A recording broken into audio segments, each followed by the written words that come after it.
Hello and welcome to the third video in the Craft Habit Very Basic Beginner Embroidery Stitches series. If you missed the first two, in the first video we tackled running stitch and back stitch. In the second video we did split stitch and stem stitch, and now we're moving on to some very fun things, chain stitch and satin stitch.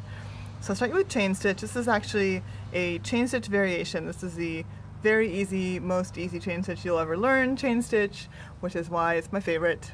And this is how you do it. You will start with a little tack, just a small running stitch. So from the back of your fabric, come up and make a small stitch, not teeny tiny, but just a small stitch like this. Just back your fabric and come up. Then you'll come up a distance away, whatever distance you choose. This is how much space you'll have for the first link in your chain. So you come up there.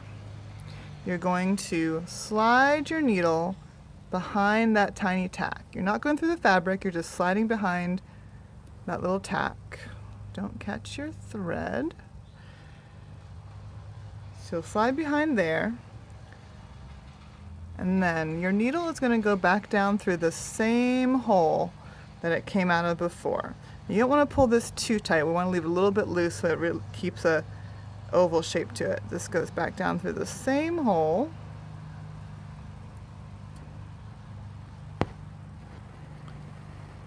And pull. And that is the first link in your chain stitch. It's anchored by this tiny tack that we started with. Now your next stitch, you're going to come up a distance away.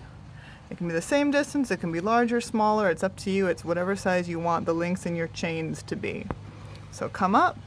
Don't pull too hard on this stitch. If you pull your thread really tight, it's going to yank your chain tight and it will look flat and not rounded. So come up. Now you're going to slide your needle behind both loops here. So now you don't need an anchor anymore because you've got chain links to hold your next link with. So pull back there, back through the same hole that it came out of, and down. Chain stitch is super fun. It's really good if you want to outline something thick. It makes a really nice, vibrant look, and you can actually go around corners with it really easily. You just want to make sure that if you're going to go around an angle that you land this part of your stitch on the corner. So for example, if I was going to go make a letter T, and I wanted to start there, my next part of the chain could come down here, could loop behind there, back down through here, and carry on that way. So you can do corners with it, you just have to kind of be careful about where you start and end your stitch for those. And you can kind of do curves as well. And once you get going, chain stitch is actually pretty fast and easy, so it's nice. It's a pretty cool stitch with a big impact that is not nearly as difficult as it looks. You just have to remember that tiny tack at the beginning, and then after that, you don't need the tiny tack anymore. And you can just kind of take it where you will.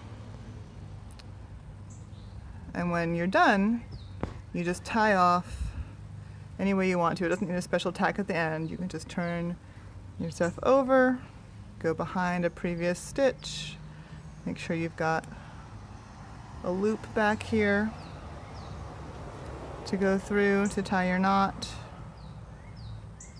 and that'll tie a knot for you just fine. And if you're like me and you get paranoid about knots, you just do that twice. So that's chain stitch. It's really fun. After you feel good about chain stitch, you should go onto Google and Google chain stitch variations, because there's all sorts of fun things you can do. You can go in and wrap other threads around it. You can do double rows of chain stitch to interact. It's a great stitch to work with. But this is easy chain stitch, and I hope you'll use it tons. I'm going to move on and show you satin stitch. Satin stitch is one we use basically for filling things in, like for coloring in shapes. It can be very beautiful, it can be very frustrating, The important thing is to don't let it get you down. So satin stitch, you'll usually have a shape, and you can do things. You can outline your shape first if you want to, but you don't have to. You'll try different ways and eventually you'll find the way that works for you. So satin stitch is just a series of long straight stitches laid side by side. And when I have a large shape to fill in, I like to start in the middle and work to one side and then work to the other side. I find this works best for me. So you'll start on one side of your shape, kind of figure out where the bottom is, and make a long stitch. Your next stitch starts right next to the first one. So as you'll see, you're kind of coming around both sides of the fabric. You're going to end up, it'll look satin stitch on both sides. So I'm laying it next to the next stitch, but I'm not worried about getting so close there's no white space. If you do that, you'll drive yourself crazy. And I will show you some tricks for filling in those white spaces as you go. So like I said, I sort of like to go from one side of a shape to another. Also, if it's a shape that is uneven, like it's more like a circle, like it's sort of here it's larger, like these are going to be longer stitches and these are smaller. I like to go from the largest spot to the smallest spot. I have found that's easier for me than starting in a small space and getting larger. So what I'm going to do is I'm working starting in the middle and I'm working out to the edges with these long straight stitches.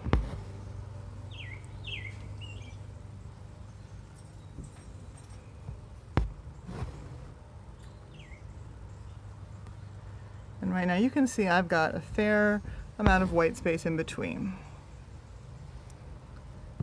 So what I'm going to do once I get to the edge is I'm going to work my way back and I'm going to fill in those white spaces as I go back. So I'm going to say I think I need a stitch there. I think I need one there, and it might not be between every stitch. There might be a couple that I think are close enough together, doesn't need an extra spot, and it's just a matter of eyeing it. So I think those are fine. I'm going to put one here.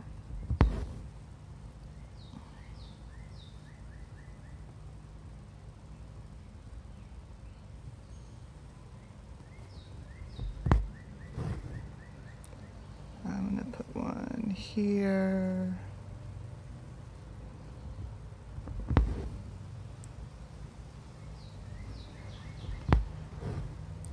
And one more here. So now that I've worked my way back to the middle,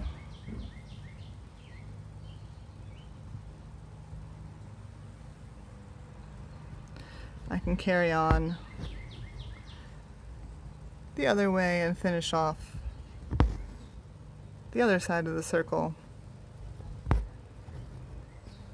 So I'll continue working this way, and then I'll work back towards the middle to fill in the edges. And then if I want to, I can go around with some borders so it looks more circly, but that part wouldn't be satin stitch. But that's satin stitch. An important thing with that is if you feel like you keep adding more and more stitches to fill in the white parts, put it down and walk away and come back to it, and it won't look as full of holes as you think it is. And that is satin stitch. You can see again, it kind of echoes on the back the way it looks on the front. And I won't make you watch me fill in the other side of it because, you know, you get the idea. So those are the last 2 of the 6 stitches that we've got covered in our embroidery booklet. I'm going to do one more video of a bonus stitch, so check it out if you want to learn how to make woven wheel flowers.